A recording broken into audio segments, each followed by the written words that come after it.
Hello everyone, कैसे हो आप सभी। आशा करती हूँ कि आप सभी अच्छे होंगे। आज मैं आपको बताने वाली हूँ कि कैसे हमें बड़े बुजुर्ग कहते रहते हैं कि जो होता है अच्छे के लिए होता है। यहाँ तक कि गीता में भी लिखा है, जो कि एक धार्मिक किताब है, कि जो हुआ अच्छा हुआ, जो चल रहा है वह भी सही चल रहा है और जो होगा वह भी अच्छा ही होगा। कभी कभी हमें समझ में नहीं आता है, लेकिन जब हम जीवन की कुछ घटनाओं को देखते हैं तो हमें समझ आता है कि बातों में कुछ न कुछ सच्चाई है। चलिए एक कहानी के माध्यम से इसको समझने की थोड़ी सी कोशिश करते हैं। एक बार एक बहुत अमीर आदमी बहुत जल्दबाजी में थे। उनको कहीं व्याख्यान देने जाना था और उनको इसके लिए फ्लाइट पकड़नी थी। फटाफट वो अपनी आलीशान गाड़ी से उतरे, एयरपोर्ट के अंदर घुसे और वहां से उन्होंने अपनी फ्लाइट ले ली। जैसे ही वह फ्लाइट में बैठे, उन्होंने तुरंत अपना लैपटॉप निकाल लिया और अपनी आगे आने वाली योजना की रूपरेखा बनाने लगे। वो बहुत जल्दबाजी में दिखाई दे रहे थे। थोड़ी देर बीत जाने के बाद फ्लाइट में काम कर रहे कर्मचारी ने आदेश दिया कि बारिश तेज आने के कारण हमें पास के किसी एयरपोर्ट पर लैंड करना पड़ेगा। अब ये भाई साहब बहुत ज़्यादा गुस्सा होने लगे। उन कर्मचारियों के साथ उन्होंने सही व्यवहार नहीं किया।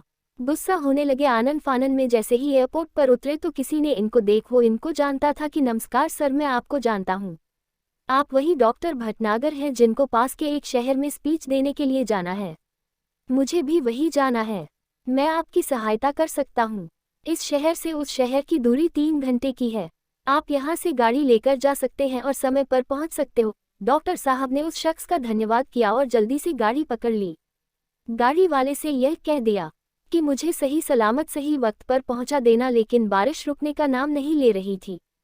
थोड़ी देर बीत जाने के बाद ड्राइवर असमंजस की स्थिति में था, क्योंकि उस पर प्रेशर था यानी दबाव था, क्योंकि सही वक्त पर पहुंचना है, लेकिन बारिश बहुत तेज आ रही थी और इस चक्कर में वो रास्ता भूल गया। लेकिन पीछे बैठे पैसेंजर को ये बताना था कि वह रास्ता भूल गया है। थोड़ा साहस करके सच्चाई बताई तो डॉक्टर साहब इनके ऊपर भी भड़क पड़े। जैसे तैसे ड्राइवर ने अपने आप को संभाला और पैसेंजर से पूछा कि अब आप बताएं मैं क्या कर सकता हूँ। डॉक्टर साहब पहले तो बहुत चिल्लाने लगे और बहुत गुस्सा हुए।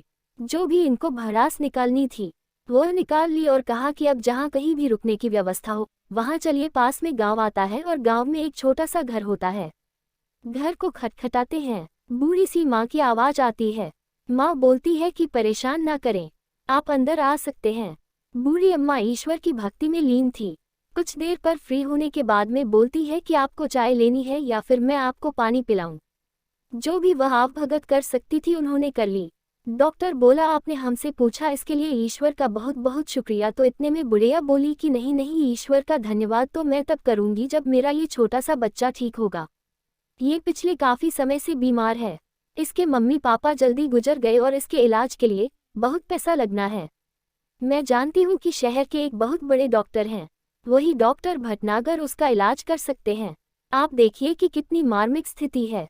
डॉक्टर साहब को जाना था स्पीच देने, लेकिन आ कहाँ गए एक झोपड़ी में। उस बच्चे का इलाज करने क्यों? क्योंकि जब दिल से किसी चीज़ की आशा की जाती है तो कहीं ना कहीं वह मुराद पूरी होती है। भरोसा हो अगर ईश्वर पर, सच्चे दिल से हर काम हो सकता है। इसलिए आस्था रखना बहुत ज़रूरी है। लेकिन आज के समय में कुछ लोग इस तथ्य को दरकिनार कर सकते हैं कि ऐसा संभव नहीं है। मैं मानती हूँ कि कई लोगों की सोच बहुत अलग होती है, लेकिन एक सिंपल सा फंडा है। अगर आप आस्था रखते हैं तो कहीं ना कहीं इसका फ़ायदा आपको मिलता है। इसलिए जो होता है अच्छा होता है, जो हुआ वह भी बहुत अच्छा हुआ और जो होगा वह भी बेहतरीन होगा। हमेशा सकारात्मक नज़रिए से जीवन को जीने की कोशिश करें, क्योंकि जीवन में वही आपको मिलेगा जो आप उसे दोगे। आपको यकीनन समय के साथ साथ हर चीज़ मिलेगी जो आप पाना चाहते हैं। इसलिए जिसके ऊपर आपकी आस्था है उसके ऊपर आस्था जरूर रखें। आशा करती हूँ कि इस कहानी का मर्म जो मैं आपको समझाना चाहती थी वो आपको समझ में आया होगा। अगर आपने इस कहानी को पूरा पढ़ और सुन लिया हो तो दिल से आपका शुक्रिया। जिस किसी को भी इसकी ज़रूरत हो उसको ये कहानी ज़रूर सेंड करें, उसके साथ यह ज़रूर शेयर करें। और अगर आप कोई सुझाव देना चाहते हो तो बिल्कुल दे सकते हो। आपके पास इससे भी बेहतर या ऐसी ही और भी कहानियाँ हैं तो आप हमसे संपर्क कर सकते हो। हम उसको यहाँ पर पब्लिश करेंगे ताकि उसको काफ़ी सारी ऑडियंस देख सके। फाइनली आपका कीमती समय देने के लिए बहुत बहुत शुक्रिया।